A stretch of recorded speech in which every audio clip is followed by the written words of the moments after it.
नमस्कार, एक्सिकॉर्प न्यूज 79 में आपका स्वागत है। मैं हूं शोभालाल जाट आपके साथ। उदयपुर की बेटी जिन्होंने देश के साथ पूरी दुनिया में अपना जादूगरी परचम दिखाना शुरू किया था, जो कि कल 23 तारीख को 27 वर्ष पूर्ण हो जाएंगे। इसको लेकर आज हम सीधा जादूगर आंचल के पास पहुंचे हैं। जानते हैं कि इस जादूगर कैरियर का इनके ऊपर कब से शुरू हुआ है और किस तरह से इनका ये जादूगर कैरियर रहा है। मैम, नमस्कार। मैंने अपना जादू का जो करियर शुरू किया था सन 1997 में किया था। मैं फर्स्ट स्टैंडर्ड में थी। मेरे स्कूल का एक एनुअल फंक्शन था, तो सारे बच्चे उसमें पार्टिसिपेट कर रहे थे। कोई डांस कर रहा था, कोई सिंगिंग में था, कोई जोक्स में था। मेरे पापा को लगा कि आंचल से इस बार कुछ अलग करवाना चाहिए। वैसे इस कला का जो शौक है वो मेरे पिता को है। पापा बाय प्रोफेशन माइनिंग इंजीनियर है, बट उनको शौक था, तो उन्होंने कुछ कुछ आइटम सिखा के मुझे 15 से 20 मिनट का परफॉर्मेंस तैयार करवाया। और 23 दिसंबर 1997 को अपने स्कूल के एनुअल फंक्शन पर मैंने अपना पहला स्टेज शो किया। पहले ही शो का जो रिस्पांस था, जिस तरह से लोगों ने पसंद किया, और अगले दिन हर पेपर में मेरी फोटोज थी, मतलब न्यूज़पेपर मेरी न्यूज़ थी। वो चीज़ मेरी लाइफ का टर्निंग पॉइंट बन गई। मेरे पापा को लगा अगर छोटी सी मेहनत से आंचल को इतना फेम मिल रहा है, तो क्यों ना आंचल को इस फील्ड में आगे बढ़ाना चाहिए। तो उसके बाद से फिर हमने कभी पीछे मुड़ के नहीं देखा। एंड फिर मैं सबसे पहले 97 टू 2001 मैं सिंगल शोज करती थी। मतलब मैं, मम्मी, पापा, हम लोग एक बाइक पे जाते थे। मेरे छोटे भाई का जन्म 99 का है, तो उसके जन्म के बाद हम चारों जन एक बाइक पे जाके शोज करते थे। 2001 से हमने कॉमर्शियल वे में शोज करना स्टार्ट किया, लाइक टिकट शोज। तो मेरे मम्मी पापा दोनों ने अपना जॉब रिजाइन किया, एंड उसके बाद से फिर हम लोग साल में 10 से 11 महीने लगातार शोज करते हैं।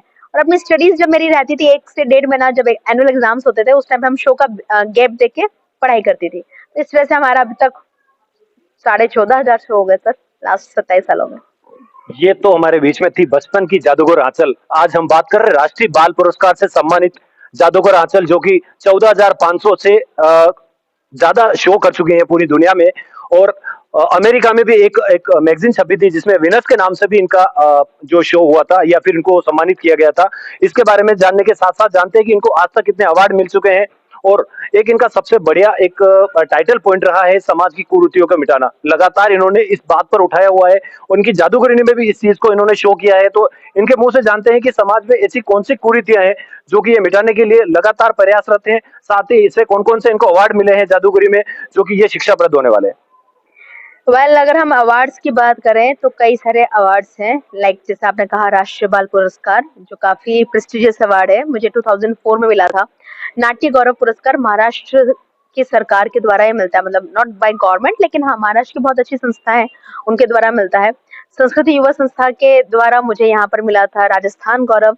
तो ऐसे कई सारे अवार्ड्स हैं। अगर हम बात करते हैं और अपने अचीवमेंट्स में, तो मैंने कई सारे टीवी शोज में पार्टिसिपेट किया है। ETV, Telugu, colours, star one, और कई सारे आस्था संस्कार, इन पे तो मेरा जो एक्ट कल होने वाला है, नया एक्ट, खास एक्ट, वो उन्होंने लाइव दिया था। 10 साल पहले की बात है। तो कई सारे टीवी शोज में, टीवी के कह सकते हैं दुनिया में मेरी जर्नी को दर्शाया गया है। साथ ही जिस बारे में आप कह रहे थे अमेरिका की मैगजीन के बारे में, तो हाँ, अमेरिका की एक मैगजीन निकलती है, वैनिश नाम है उस मैगजीन का, जो जादूगरों की पत्रिका है। मजिशियंस के लिए वो मैगजीन जानी जाती है। उसके फ्रंट पेज पर, कवर पेज पे स्थान पाने वाली मैं भारत की पहली जादूगर हूँ। अभी तक मेल और फीमेल कोई भी हो, किसी ने भी वो स्थान नहीं मिला, तो आई एम ब्लेस्ड कि लोगों के प्यार ने मुझे वहां तक पहुंचाया।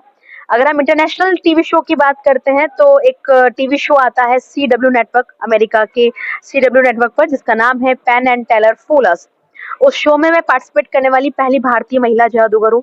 2022 में हर साल करीब 52 जादूगरों का सिलेक्शन होता है, हजारों ऑडिशंस के बाद। तो ये करीब इसके 12 एपिसोड हो चुके हैं। तो भारतीय उनमें बहुत कम रहे हैं, और महिलाओं में मैं फर्स्ट थी, फिर मेरे बाद एक और महिला वहां पर परफॉर्म करी है। तो कुछ चीजें हैं जब कहते हैं ना कि आप लोगों से अप्रिशिएशन मिलता है तो अच्छा लगता है, मोटिवेशन मिलता है। लेकिन अगर कोई सच में सही में अगर मेरे दिल से कहूँ सबसे बड़ा अवार्ड है, तो वो ये है कि लोगों का प्यार जो हर एक दिन मुझे मिलता है, उससे बड़ा पुरस्कार कोई नहीं है। रही बात समाज की कुरीतियों की, तो जब मैंने 2001 में अपना कॉमर्शियल शो, बड़ा शो स्टार्ट किया था, तब ये बहुत बड़ा मुद्दा था, कन्या शिक्षा। बच्चियों को ज्यादा पढ़ाया नहीं जाता था। प्रॉपर मैं जो बिलोंग करती हूँ, बाजोर से बिलोंग करती हूँ, सिक्कर के पास एक छोटा सा गांव है। तो पहले वहां पर भी मैं देखती थी, अब तो खैर बहुत ज्यादा डेवलप हुआ है, बट वहां पर लड़कियां पढ़ती नहीं थी ज्यादा, फोर्थ फिफ्थ तक पढ़ा इनफ, उसके बाद उनकी शादी करवा देते थे, उनको घर संभालना है एंड ऑल। तो स्टेज पर ऐसे गांव से निकल कर कि स्टेज पर आना, उदयपुर मेरा जन्म स्थान है, मेरे पापा यहाँ पर हैं, तो वो सोच का फर्क पड़ता है। तो लड़कियों को भ्रूण हत्या बहुत बड़ी समस्या थी, दहेज प्रथा, दहेज के लिए जो बहुओं को जला दिया जाता था, वो बहुत बड़ी समस्या थी। इन मुद्दों को लेकर अपने शो में मैंने स्पेशल जादू जोड़े थे, जिनको अपने जादू के माध्यम से मैं लोगों को संदेश दिया करती थी। वक्त बदलता गया, तो अभी मुझे लगता है कि अभी मुद्दे बदलते गए। जब वोटिंग होती है, इलेक्शंस आते हैं, तो मैं अपनी आंखों में पट्टी बांध के पूरे शहर में गाड़ी चलाती हूँ हर बार। एंड उसके ऊपर मुद्दा ये रहता है कि आंखों पे पट्टी बांधकर गाड़ी चलाना खतरनाक है, पर उससे ज्यादा खतरनाक है आंखों पे पट्टी बांधकर वोट देना। तो अपनी आंखें खोलिए, सही उम्मीदवार चुनिए, क्योंकि हमारे उम्मीदवार से देश का भविष्य होता है। तो इस मुहिम को, इसके साथ में हमने कई सारी ब्लाइंड फोल्ड रिलीज की है, पर्यावरण को बचाने के लिए रिलीज की है, नदियों की सफाइयों के लिए हमने कई सारे काम किए हैं। तो ये कई सारी चीजें मैंने अपने शो के साथ साथ में की। जो कल का मुद्दा है, कल के इवेंट का, उस मुद्दे पे जरूर प्रकाश डालना चाहूंगी, जो मुझे लगता है आज के टाइम पे सबसे अहम मुद्दा है। देखिए, हमारे युवा जो होते हैं, वो किसी भी देश के युवा उस देश का भविष्य होते हैं, वो उन्हीं के हाथ में होता है देश किस ओर जाएगा। और मुझे लगता है हमारे देश में बहुत ज्यादा ऐसा हो चुका है, जो पहले नहीं था, बट इन दिनों में देख रही हूँ, हम बहुत ज्यादा डिप्रेशन में जाते जा रहे हैं। हर युवा की बात कर रही हूँ, सभी की नहीं, बट हाँ, कहीं ना कहीं किसी ना किसी, देखिए चुनौतियां हर एक की जिंदगी में होती है। तो हमें लगता है आज के युवाओं को, बहुत सारे लोगों में, सबकी बातें, बट बहुत सारे युवाओं को लगता है कि यार बहुत ज्यादा प्रॉब्लम्स आ रही हैं, और कुछ युवा इस हद तक पहुंच जाते हैं कि उन्हें अपनी जिंदगी को खत्म करना आसान तरीका लग जाता है उस चुनौती से लड़ने की जगह। तो कल के मुद्दे में मेरा यही मकसद रहेगा, break the depression, hashtag break the depression, कि चुनौतियां उतनी बड़ी नहीं होती है जितना कि हम उन्हें मान लेते हैं। उन्हें लड़ने के लिए पहले यहाँ से लड़ लिए, चुनौतियां अपने आप जीत जाएंगे, बस मन को जीतना है, दैट्स इट। मैम, आपके जैसे कई सारे शोज होते हैं, जैसे आपने बताया इंटरनेशनल लेवल के भी शो होते हैं, तो इसमें प्रशासन की आपको किस तरह की व्यवस्थाएं मिलती है या फिर सहयोग मिलता है? सर, प्रशासन की सहयोग हमें, जो हम लाइव शो करते तो इसमें परमिशन के रूप में मिलता है, उसके अलावा और कोई सहयोग नहीं है।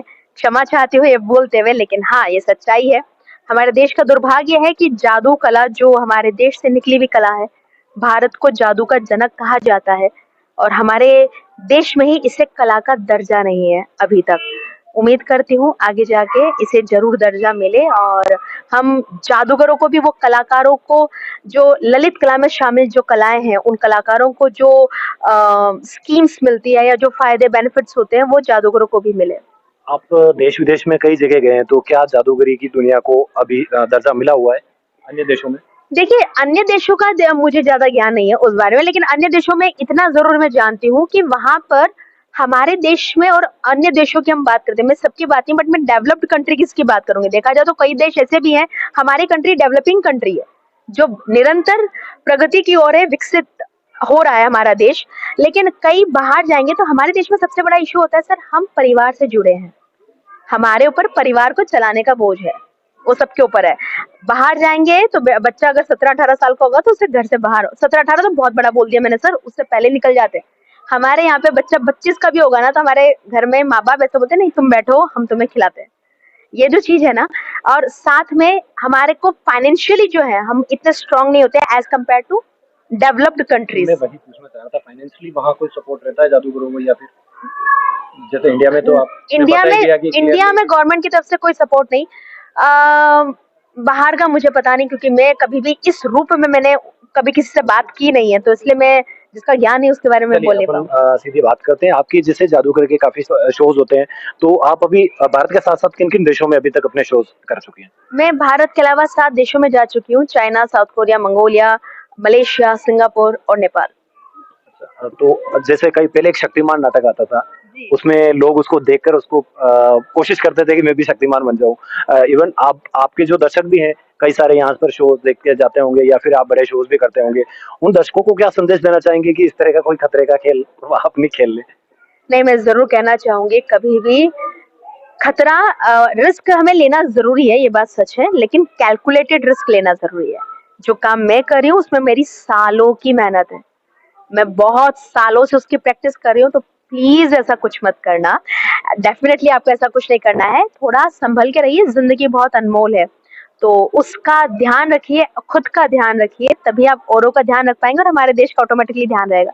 तो सभी दर्शकों को यही कहूंगी, प्लीज कोई भी ऐसी रिस्क वाली चीजें ना करें। रही बात मैं कर रही हूँ बिकॉज ये मेरी जादू का एक पार्ट है, और सबसे मेन बात है, जो चीज मैं कर रही हूँ वो जादू के माध्यम से मुद्दा इसका बड़ा है। जिस मुद्दे के लिए कर रही हूँ वो मुद्दा काफी बड़ा है। मुझे लगता है जब मैं 151 फीट और 100 चेन और 121 ताले जब मुझे बांधा जाएगा, लकड़ी के बक्से में बंद किया जाएगा, आग में डाला जाएगा, तो ये सारी मेरी चुनौतियों का प्रतीक है। जो समाज में हम जो लोग रह रहे हैं उनकी लाइफ में जो चुनौती आती है, तो आप सोच सकते हैं जब फिजिकल इतनी सारी चुनौतियां हैं, मैं इनको तोड़ के सकुशल बाहर आ सकती हूँ, तो लाइफ की कैसी भी चुनौती क्यों ना हो, उसे तोड़कर आप जरूर बाहर आ सकते हैं और आप ऐसी जिंदगी जी सकते हो। और मैं उम्मीद करती हूँ मेरे इस इवेंट के बाद जितने भी लोग हैं जो जिनको लगता है कि हाँ हमारी लाइफ में बहुत सारे प्रॉब्लम्स चल रहे हैं, कोई रास्ता दिख नहीं रहा है, डेफिनेटली आप शांत होइए मन से, क्योंकि देखिए मैं अपनी चेन और ताले तभी खोल पाऊंगी, तोड़ पाऊंगी जब तक मैं यहाँ से शांत नहीं हूँ। अगर यहाँ से शांत नहीं रही तो मैं कुछ नहीं कर सकती। 2 मिनट लगता है सारा खेल खत्म होने में। तो यहाँ से जब आप शांत होंगे तो ऑटोमेटिकली आपको रास्ता मिलता है, रास्ता मिलेगा, आप जरूर अपनी चुनौतियों से बाहर निकलेंगे और एक ऐसी जिंदगी जिएंगे जो हम सभी के लिए मिसाल बन जाएगी। वैसे आपके सारे शोज कमर्शियल होते हैं, फीस के साथ होते हैं। कल जो आप सामूहिक रूप से गांधी ग्राउंड में शोज करने जा रहे हैं जो कि निशुल्क है, तो इसके क्या कारण रहा है कि कल का दिन आपने चुना है और ये निशुल्क शो करने का? कल का दिन चुनने के पीछे वजह, जैसा मैंने बताया कि मुझे 27 साल पूरे हो रहे हैं कल मैजिक परफॉर्म करते हुए, तो एक सेलिब्रेशन का एक तरीका था। दूसरी बात, निशुल्क रखने के पीछे बहुत बड़ा रीजन यही था कि मैं चाहती थी इस एक्ट को मैं हर एक इंसान तक, हर एक अपने शहर वासियों तक पहुंचाऊं। तो ज्यादा से ज्यादा इस बात को, क्योंकि मेरा मुद्दा बड़ा था, मैं उसको पैसों से नहीं तोल सकती। नो डाउट इसमें मेरा खर्चा बहुत हुआ है, और अगर आपके चैनल के माध्यम से किन्हीं को लगता है सच में कि मेरी मेहनत वास्तव में इस लायक है कि आपका सपोर्ट मुझे मिल सकता है, I would be happy to have you in our show as our sponsor। तो अगर आप कोई भी मुझे सपोर्ट करना चाहे, यू आर मोस्ट वेलकम। लेकिन अगर हम आम जनता की बात करें तो मैं उन सभी के लिए यही सबसे बड़ा मुद्दा था, ब्रेक द डिप्रेशन। अभी सबसे ज्वलनशील मुद्दा है जिस पे कोई काम नहीं कर रहा है सर। बहुत कम संस्थाएं हैं या बहुत कम लोग हैं जो इस मुद्दे को उठा रहे हैं। मुझे लगता है कि इस मुद्दे की जरूरत है। और अगर आपको लगता है, एक खास बात आपके चैनल के माध्यम से बोलना चाहूंगी, अगर आपको लगता है या आपके आस पड़ोस में कोई है जिनको लगता है, आपको देख के लगता है कि यार उनका व्यवहार थोड़ा अलग हुआ है, वो ज्यादा नेगेटिव हुए हैं या उनको मानसिक रूप से वो कमजोर हो रहे हैं, प्लीज डॉक्टर से कंसल्ट करने में कभी मत शर्माइए और कभी ये मत सोचिए कि यार है मेरे को थोड़ा ऐसा कुछ हो गया। हो सकता है आपके साथ में ये फील हो रहा हो और आपको इस बात का आभास ना हो, कोई आपको बोल रहा है। सिंपल से लॉजिक है, इसके कुछ 2-4 सिम्टम्स से अगर आप बिना बात पे चिड़चिड़े रह रहे हैं, आपको कुछ काम करने में मन नहीं कर रहा, आप फिजिकली हमेशा टायर्ड महसूस कर रहे हैं, आपको लग रहा है कि इस दुनिया में आपके जीने की कोई वजह नहीं है, तो डेफिनेटली कहीं ना कहीं आप इस सिचुएशन से शुरू हो चुका है मेंटल हेल्थ इश्यू आपकी लाइफ में। तो अगर आपके साथ ऐसा सिम्टम है, प्लीज डॉक्टर से कंसल्ट करिए, इससे निकलिए और लाइफ में कुछ नया ट्राई करिए, डेफिनेटली आपको बहुत हेल्प मिलेगी। तो ये थी हमारे बीच में जादूगर आंचल, जो कि 31 वर्ष की है, लेकिन 27 वर्ष इनके जादूगरी के पूरे हो सकते हैं। तो हम सीधा सीधा जान लेते हैं कि 4 वर्ष की उम्र में इन्होंने जादूगरी दुनिया में कदम रखकर आज 31 वर्ष की उम्र में इन्होंने पूरी देश के साथ साथ पूरी दुनिया में अपना नाम रोशन किया है। देश के साथ साथ दुनिया में नाम रोशन करने के साथ साथ इन्होंने अपना ही नाम रोशन नहीं किया, बल्कि पूरे उदयपुर का नाम रोशन किया है, क्योंकि उदयपुर की बेटी है और उदयपुर की बेटी को सपोर्ट करने के लिए कल जनता जरूर पहुंचे गांधी ग्राउंड। और इनका जो शो है ब्रेक द डिप्रेशन, इसमें भाग लीजिए, क्योंकि कहीं न कहीं इस ब्रेक द डिप्रेशन वाला जो शो है आपके आस पड़ोस में, परिवार में, परिजनों के लिए शिक्षाप्रद हो सकता है। धन्यवाद। शिव फर्नीचर हाउस, हमारे यहाँ पर सोफा, अलमारी, डबल बेड जैसे विवाह संबंधित सभी सामग्री होलसेल रेट पर उपलब्ध हैं। पता शिव फर्नीचर हाउस, शनि महाराज रोड, अकोला।